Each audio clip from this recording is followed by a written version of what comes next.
ये happy home multi channel का प्रसारण है सीधे आपके सामने। Focus Hindustan Mumbai news channel पर आप सभी का स्वागत। मैं हूं माजिद सिद्दीकी। दुआ सलाम आदाब, जय भीम। हक और हकीकत को बताने वाले खामोश बैठे हैं, सच बोलने वाले पर इल्ज़ाम। आने वाला वक्त ही बताएगा। वीडियो को आखिर तक देखिए। सबसे पहले फोकस हिंदुस्तान को सब्सक्राइब करें, लाइक करें, शेयर करें और अपने कमेंट जरूर भेजें। समाज को जगाने के लिए आपकी ज़रूरत है। मैं फिर आऊँगा ताज़ा खबरों को लेकर। माजिद सिद्दीकी, जय हिंद।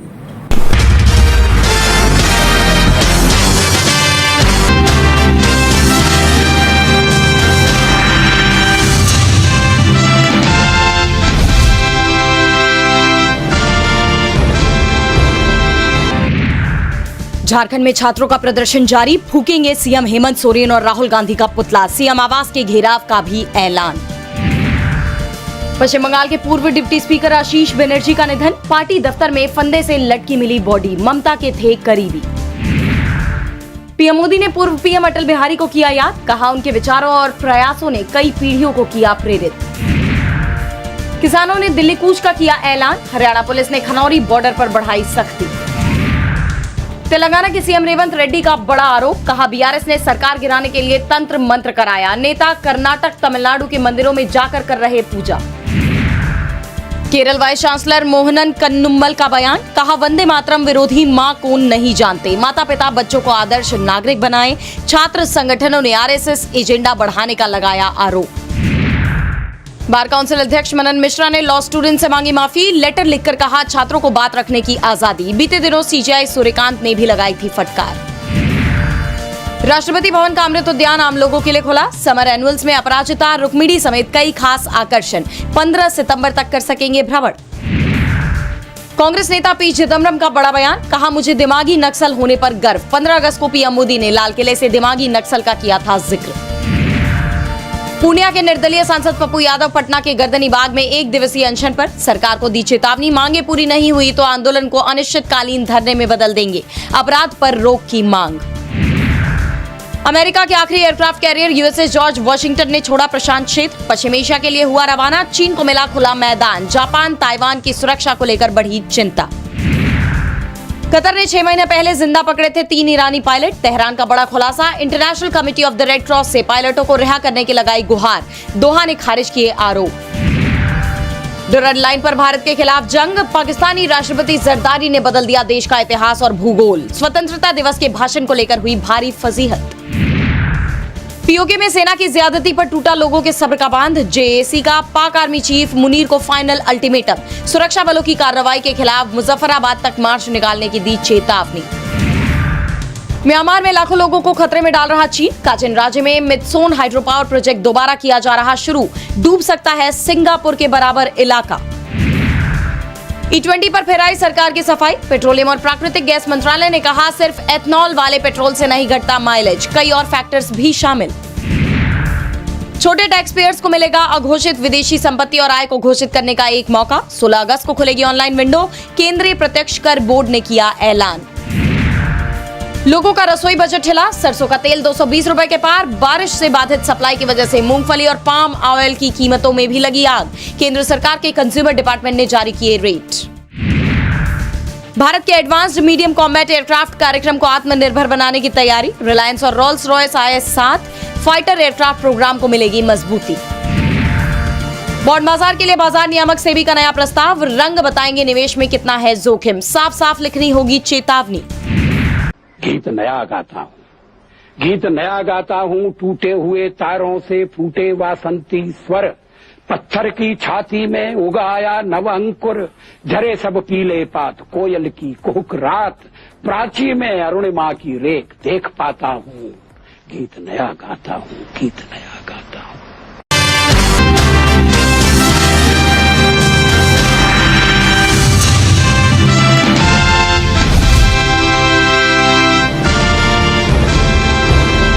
खबर आज से महाराष्ट्र में मराठी जरूरी हो चुकी है। कैब ड्राइवर्स को मराठी बोलना जरूरी कर दिया गया है। आज से मराठी भाषा नियम लागू हो चुका है। नियम नहीं माना तो लाइसेंस रद्द कर दिया जाएगा। कैब चालकों का मराठी टेस्ट भी होगा और भाषा नियम को लेकर सरकार बेहद सख्त नजर आ रही है। बड़ी खबर आपको बता रहे हैं, जहां पर महाराष्ट्र में तमाम कैब ड्राइवर्स के लिए अब मराठी बोलना पूरी तरह से अनिवार्य कर दिया गया है।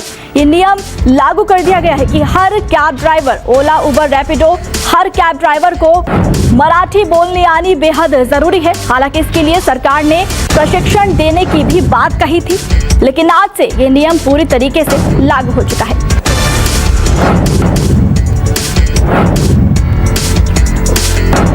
और आज से महाराष्ट्र में मराठी बोलना जरूरी हो गया है। सभी कैब ड्राइवर्स, ओला, उबर, रैपिडो, सभी कैब ड्राइवर्स के लिए मराठी बोलना पूरी तरह से अनिवार्य कर दिया गया है।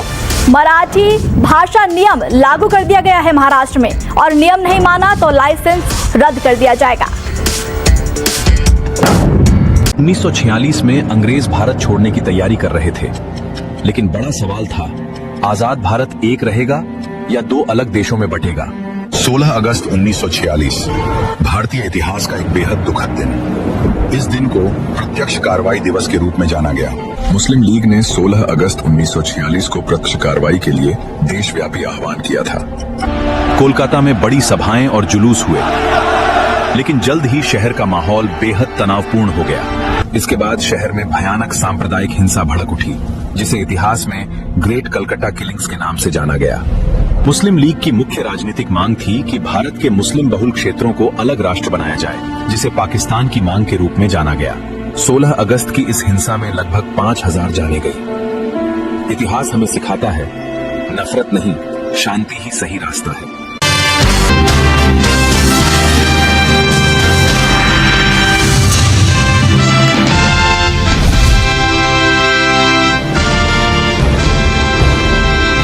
स्वतंत्रता दिवस के मौके पर जम्मू कश्मीर के मुख्यमंत्री उमर अब्दुल्ला ने पाकिस्तान की कब्जे वाली जम्मू कश्मीर को लेकर बड़ा बयान दिया है।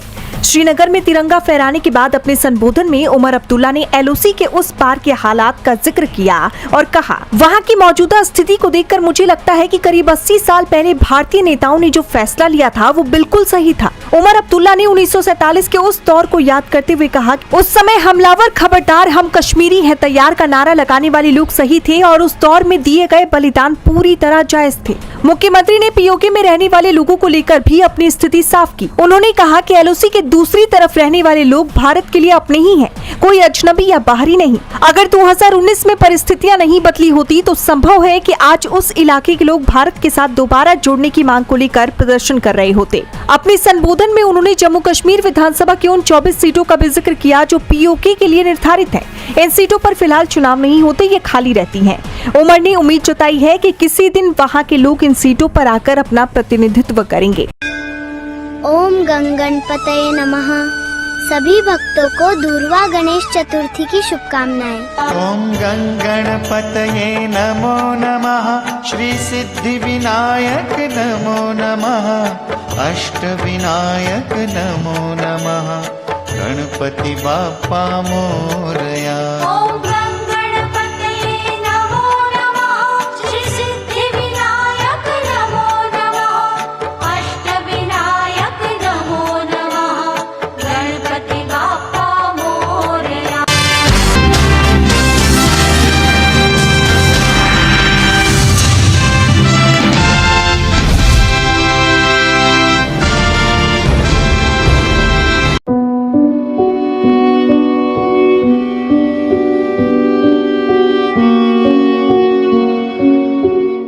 अगस्त पूरा देश आजादी का जश्न मना रहा था। हर घर पर तिरंगा लहरा रहा था। देश अपने वीरों को सलाम कर रहा था। लेकिन इसी आजादी के जश्न के बीच सहारनपुर से एक ऐसी दर्दनाक खबर सामने आई जिसने हर किसी की आंखें नम कर दी।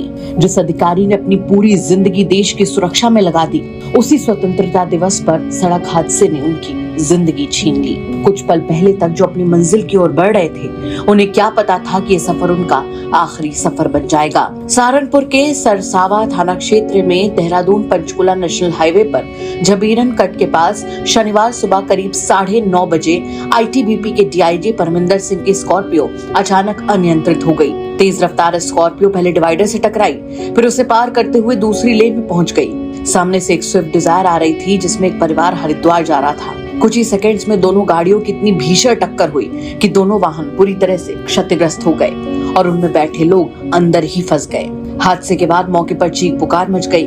आसपास मौजूद लोग मदद के लिए दौड़े।